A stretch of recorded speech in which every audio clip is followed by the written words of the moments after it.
So welcome back to the discrete Fourier transform. So our discussion is on the discrete Fourier transform. Why we use a discrete Fourier transform is we know that for an aperiodic discrete time signal we'll use a discrete time Fourier transform, and that discrete time Fourier transform will give you a continuous and periodic signal in frequency domain. But it is very difficult to store a continuous signal in frequency domain. So we'll sample the signal into discrete components, and so we'll get a discrete and periodic signal in frequency domain.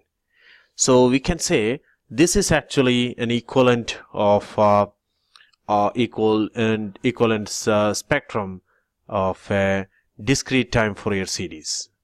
So that's very interesting thing we need to understand. So one period of discrete time samples, and if you take the one period only, then we'll use a discrete Fourier transform. So that's why we use a finite energy signal, and so therefore we define the discrete Fourier transform as being a computable transform that approximates a discrete time Fourier transform. Now let us see one example. In this case we have a discrete time signal which is aperiodic. X of n is here.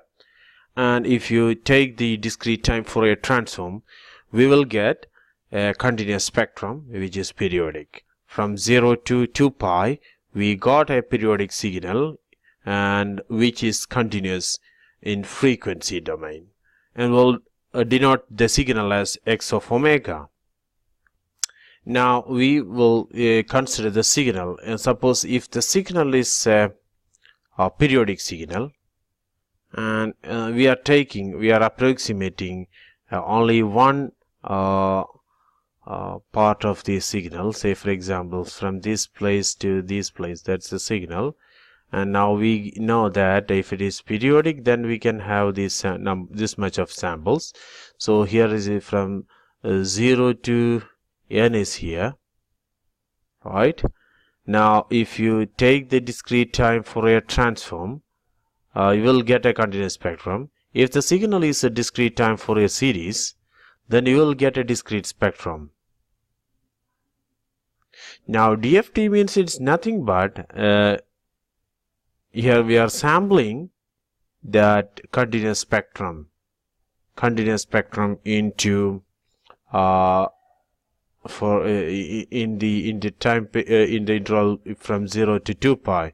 We will sample the continuous spectrum of the frequency components, and we'll sample into n number of elements, n samples.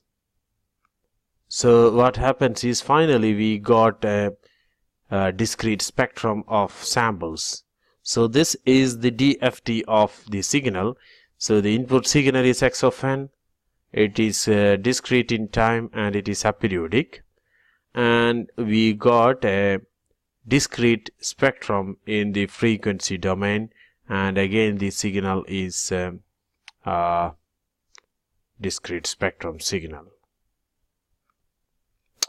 So here we know that the input sample sequence is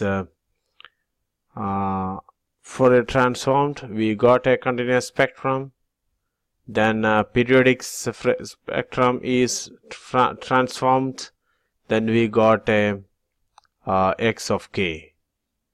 So that means the samples of x of omega can be used to reconstruct xp of n. That means it's a periodic repetition of the signal. So we have got the discrete Fourier transform pair as discrete Fourier transforms DFT and inverse DFT can be written as x of k, x of k as x of k is equal to this is x of k.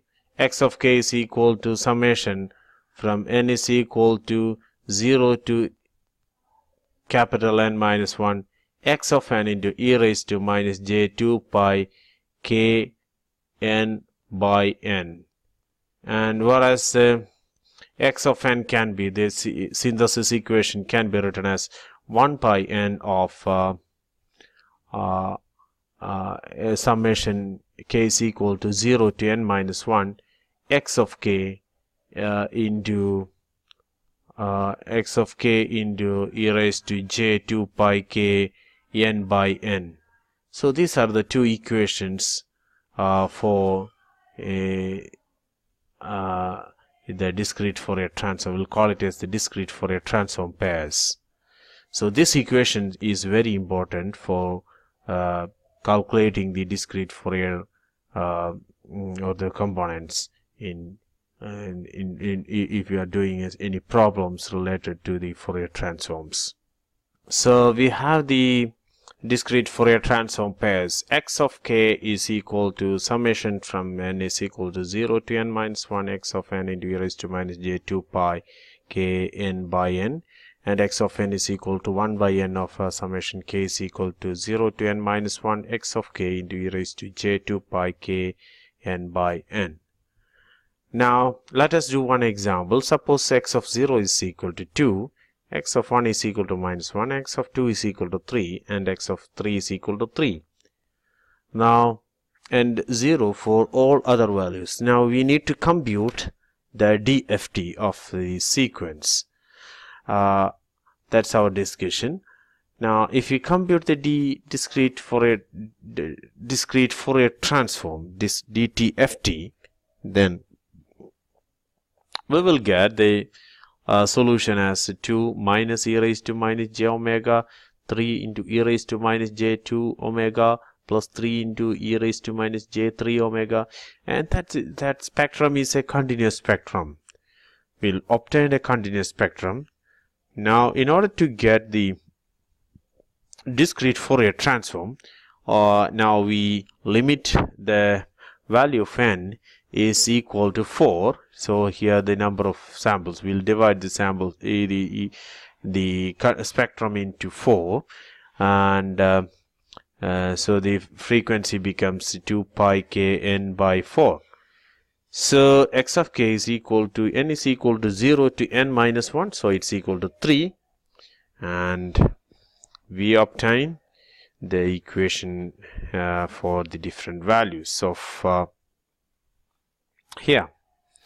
So in the first case, this is equal to 2 into 2 minus e raised to, so first when n is equal to 0, then the equation becomes this is for n is equal to 0, x of 0 into e raised to 0, and x of 0 into e raised to, say in this case x of 0 is equal to 2, and x of 1 is equal to minus 1, x of 2 is equal to 3, and x of 3 is equal to 3.